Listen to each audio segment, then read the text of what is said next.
Bonjour à tous. Aujourd'hui, nous allons nous attacher à apprendre à lire une revendication d'une demande de brevet ou d'un brevet délivré. Mais avant toute chose, on doit pouvoir comprendre comment est rédigée la demande dans sa totalité. Alors, la demande de brevet est un texte écrit par un inventeur ou son mandataire et qui est formaté et structuré de manière quasi identique dans la plupart des pays. À cet égard, on retrouve 4 à 5 chapitres importants. Tout d'abord, le mémoire descriptif, qui peut lui-même être divisé en plusieurs sous-chapitres. Ensuite, les revendications, et à cela, on accompagne souvent les revendications d'une description et de dessin, ainsi que d'un abrégé. Alors, le mémoire descriptif lui-même est essentiellement divisé en deux parties. Une première partie qui est la partie introductive dans laquelle on reprend, et ceci dans tous les pays, une description du contexte, une description de l'état de la technique, avec le problème technique et les inconvénients de l'état de la technique, les buts à résoudre par rapport au problème technique et une présentation générale de l'invention qui correspond en règle générale aux revendications. La deuxième partie importante, qui est la partie plus illustrative, est une brève description des figures, une description détaillée de l'invention et éventuellement, le cas échéant, une liste de repères numériques. Toutefois, si une demande de brevet est rédigée de cette manière-là dans la plupart des pays, on a pour habitude de la lire de manière quasi inverse. On s'attache d'abord, si elles existent, aux figures, qui vont nous donner une représentation graphique de l'invention, et ensuite on lit les revendications parce qu'elles sont en règle générale un résumé de ce que l'inventeur souhaitait protéger. Et enfin, on lit la totalité de la description, mais plus particulièrement les exemples, car cela nous permettra de comprendre de manière plus facile les revendications. Alors, une revendication est par essence un résumé de l'invention qui conférera à l'inventeur ou à son ayant droit une protection qui va être octroyée par un État. Une revendication est une phrase nominative qui commence par un substantif et qui contient tous les éléments essentiels et nécessaires à la mise en œuvre de l'invention. Alors, dans ce but-là, les revendications vont définir l'étendue de la protection conférée par le brevet. Elles vont proposer aussi les limites de l'invention et elles expriment de ce fait au monde ce qui a été réellement inventé et ce que l'inventeur souhaite protéger.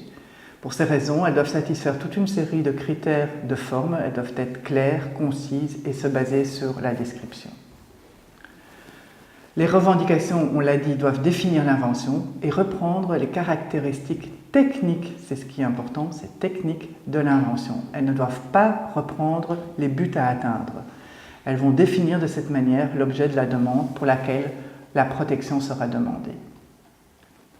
Alors, une revendication comporte 3 sections. C'est un mode particulier de rédaction d'une revendication. Tout d'abord, le préambule, puis il y a un élément de transition ou une formule de transition, et enfin une partie caractérisante. Ces 3 éléments sont repris dans une seule phrase, et on appelle cette formulation une formulation en 2 parties. La première partie, le préambule, et la deuxième partie, la partie caractérisante, qui sont liées par la formule de transition.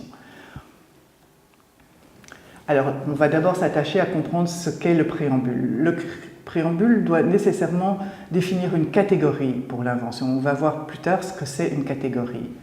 Il doit identifier le type de l'invention, par exemple une méthode ou plutôt un produit, et en général en accord avec le titre.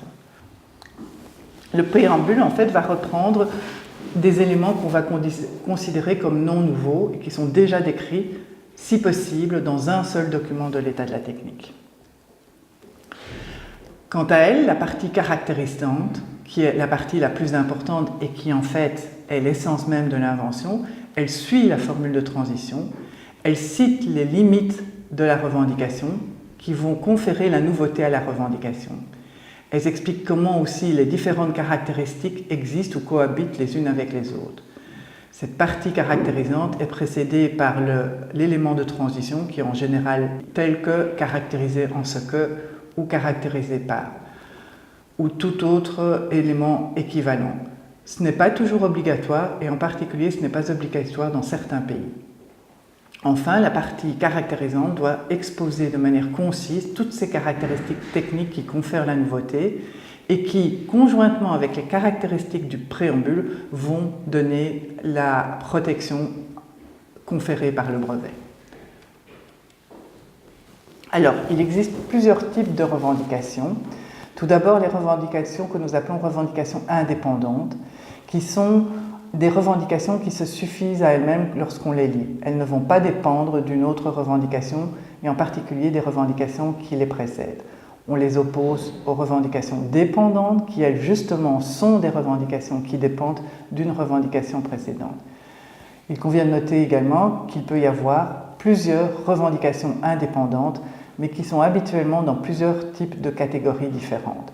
Par exemple, dans un même brevet, on pourra retrouver des revendications indépendantes de produits et des revendications indépendantes de procédés.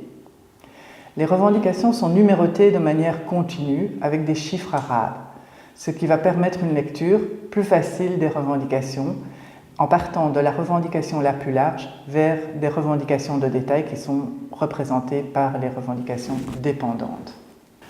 On a évoqué les différents types ou catégories de revendications. À titre d'indication, on considère qu'on peut envisager de protéger dans un même brevet ou demande de brevet une revendication de produit, une revendication de composition, une revendication de procédé ou de méthode, en particulier de procédé ou de méthode de fabrication, une revendication de dispositif et enfin une revendication d'utilisation. De manière générale, la plupart des pays acceptent qu'on reprenne plusieurs types ou catégories de revendications dans un même document. Ce n'est pas toujours le cas. Alors, ici, on va s'attacher à un exemple. Par exemple, on a rédigé une revendication très simple qui est un produit comprenant les caractéristiques A et B, virgule, caractérisé en ce qu'il comprend en outre la caractéristique C. Le préambule va être considéré comme le produit comprenant les caractéristiques A et B, lié à une partie caractérisante qui va être en fait la caractéristique C. Les deux parties de la revendication indépendante sont liées par des termes de transition qui sont ici les termes caractérisés en ce que. Si on reprend cette fois-ci un exemple concret qui tente à protéger une table innovante qui comprend par exemple un élément chauffant, on pourra rédiger ce dispositif ou ce produit comme un dispositif permettant de supporter des éléments, comprenant une partie supérieure avec au moins un pied, configuré pour supporter la dite partie supérieure, caractérisé en ce que le pied comprend l'élément chauffant. Ici, on constate que la première partie, qui est le préambule et qui se retrouve avant les termes caractérisés en ce que, comprend et précise qu'on a affaire à un dispositif permettant de soutenir des éléments, qui peut être une table, un guéridon ou même un meuble, que cette partie comprend une partie supérieure, qu'on a numéroté 1, et au moins un élément de support qui est constitué par le pied 2 et qui est précisé que cet élément de support il est configuré pour supporter la dite partie 1. La partie caractérisante, qui est elle-même l'innovation que tente de protéger l'inventeur, précise que le pied va comprendre un élément chauffant. Les deux parties, le préambule et la partie caractérisante, seront liées par la formule de transition caractérisée en ce que. Ceci permet de lire immédiatement qu'on considère qu'une table avec une partie supérieure et au moins un pied existe dans l'état de la technique et que l'élément innovant est la présence d'un élément chauffant dans le pied. Les revendications dépendantes pourront se lire de manière successive par rapport à la revendication indépendante comme 2, un produit selon la revendication 1 dans lequel C est un isolant. 3, qui est un autre exemple de revendication dépendante, pourra se lire comme un produit selon la revendication 1 ou 2 qui comprend en outre un élément D. Cela signifie qu'on a tenté de protéger un élément qui comprend A et B de manière classique, dont l'élément innovant est la présence de l'élément C, mais que l'on précise dans la revendication 2 que l'élément innovant est un isolant. Cela confère en réalité une protection plus restreinte, parce que dans la revendication indépendante, on avait précisé n'importe quel élément C. La revendication 2 précise que l'élément C sera un isolant, ce qui est une limitation par rapport à la définition de la revendication indépendante 1. Dans la revendication dépendante 3, on précise que soit le produit selon la revendication 1, soit le produit selon la revendication 2 comprend en outre un élément D. Cela se lit comme suit. Le produit de la revendication indépendante 1 qui comprend les éléments A, B, mais également l'élément C qui est innovant, peut en outre comprendre un quatrième élément qui va être un élément D. Si la revendication dépend de la revendication 2, qui elle-même dépend de la revendication 1, cela va se lire comme on tente de protéger un produit qui comprend les éléments A, B selon l'état de la technique, C qui est l'élément innovant, qu'en outre on sait que cet élément innovant est un isolant, et enfin que l'on ajoutera un élément D. Ceci est une manière classique de lire les revendications. Alors, voici quelques remarques d'ordre général. 1 se lit au moins 1, 2 se lira en général au moins 2. Dans l'exemple concret de la table, on a dit au moins un pied. Cela suffit pour préciser qu'on a tenté de protéger 1, 2, 3, 4, voire même 5 pieds à une table. On pourrait même aller jusqu'à des chiffres beaucoup plus grands. De la même manière, on peut rédiger un vélo comprenant au moins 2 roues. Les vélos comprenant au moins 2 roues comprennent dans leur définition les tricycles, parce que au moins 2 signifie 2, 3 ou 4.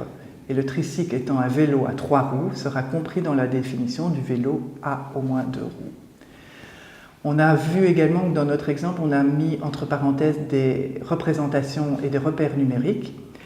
Ces repères sont uniquement mentionnés à titre illustratif et ne constituent pas des limitations. Donc il ne faut pas en tenir compte pour définir la protection, ils servent uniquement à comprendre plus facilement et à lire plus facilement une revendication. Alors, une dernière petite remarque. Le fait de rédiger une revendication en 2 parties liées par une formule de transition est fortement recommandé par l'Office européen des brevets, mais ce n'est pas le cas dans tous les pays. Dans certains cas, il n'est pas possible de rédiger une revendication de cette manière-là. On pense en particulier aux revendications de procédés ou de méthodes qui sont constituées par une série d'étapes et en particulier une série d'étapes successives.